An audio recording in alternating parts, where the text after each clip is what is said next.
जानिए, हरि और माता लक्ष्मी की यह अद्भुत कथा कहते हैं कि जिस भी घर में भगवान विष्णु और माता लक्ष्मी की पूजा की जाती है, वहां सुख शांति का वास होता है, दाम्पत्य जीवन भी सुखमय होता है। लेकिन क्या आप जानते हैं कि एक बार ऐसा भी हुआ कि श्री हरि को भी माता लक्ष्मी की वजह से रोना पड़ा। आइए जानते हैं क्या है पूरी कहानी। जब श्री हरि के संग होने की बात कही देवी लक्ष्मी ने, पौराणिक कथाओं में जिक्र मिलता है कि एक बार श्री हरि धरती पर भ्रमण के लिए जा रहे थे। तभी देवी लक्ष्मी ने उनके साथ चलने की अनुमति मांगी। कई बार कहने पर भगवान विष्णु ने कहा कि वह साथ चल सकती हैं, लेकिन उन्हें एक शर्त माननी होगी। उन्होंने कहा कि धरती पर कैसी भी स्थिति आए, लेकिन उन्हें उत्तर दिशा की ओर नहीं देखना है।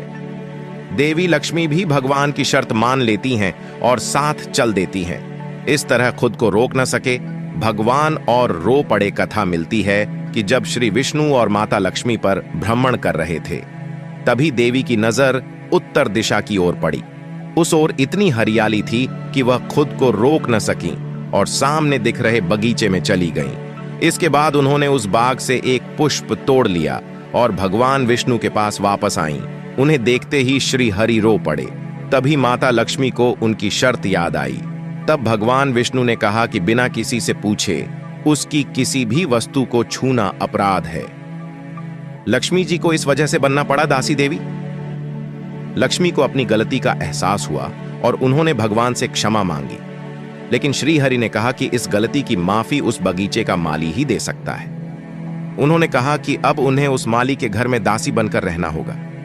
देवी लक्ष्मी ने उसी क्षण गरीब औरत का रूप धारण किया और सीधे उस माली के घर पहुंच गई।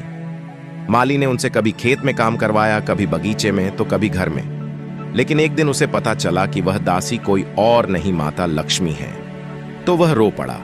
ऐसे दासी बनी मां लक्ष्मी ने भर दी माली की झोली। कथा के अनुसार माली ने मां लक्ष्मी से क्षमा याचना की और कहा कि जो कुछ उसने उनसे करवाया वह सब अज्ञानतावश था, इसके लिए वह उसे माफ कर दें। मां लक्ष्मी ने मुस्कुराते हुए कहा कि जो भी वह नियति थी, इसमें उसका कोई दोष नहीं है, लेकिन जिस तरह उसने मां को अपने परिवार का सदस्य समझा, उसके लिए वह उसे आजीवन सुख समृद्धि का वरदान देती है। देवी लक्ष्मी ने कहा कि माली और उसके परिवार के सदस्यों को जीवन में किसी भी तरह का कष्ट नहीं भोगना पड़ेगा। इतना कहकर देवी अनर्थ ध्यान होकर विष्णु लोक वापस चली गई। अगर वीडियो अच्छा लगा हो तो एक लाइक और सब्सक्राइब जरूर करें।